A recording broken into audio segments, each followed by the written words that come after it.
तुम मेरी फिल्म में काम करोगी? हाँ, पर सीन क्या है? तुम्हें पानी में धीमे धीमे जाना होगा।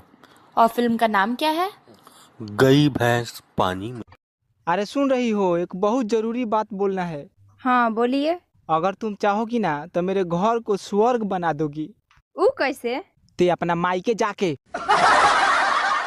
ओए ओए, क्या है बोलो ना। देखी के तोहर ब्यूटी फिगर के लीवर लव यू बोलता। हे कुकुर का लीवर लव यू बोला था। बोलो प्यार। ओहो, अच्छा बोलो लव। जान बोलो बोलो जान। दो गला कहीं का। काहे रो तरीस? जानू की का कुछ मालूम है नहीं के।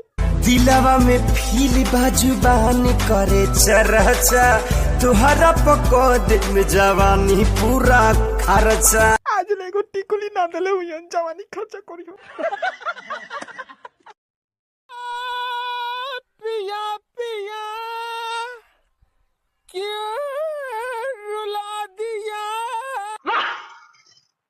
एकरा माई के कौन डरवाती है रे? तुमने आज तक बताया नहीं तुम करते क्या हो। चोरी। फिर मजाक? बिल्कुल नहीं। क्या चुराते हो? I was improvising. गुड़िया बेटे। गाड़ी तो नहीं हो। हेलो। हाँ हेलो।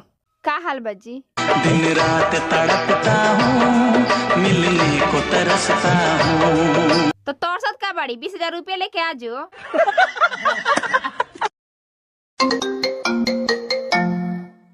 हेलो। कैसन बानी जी? काहे इतना मायूस होके बोलता रू? हम यहाँ लाचार हो गइल बानी।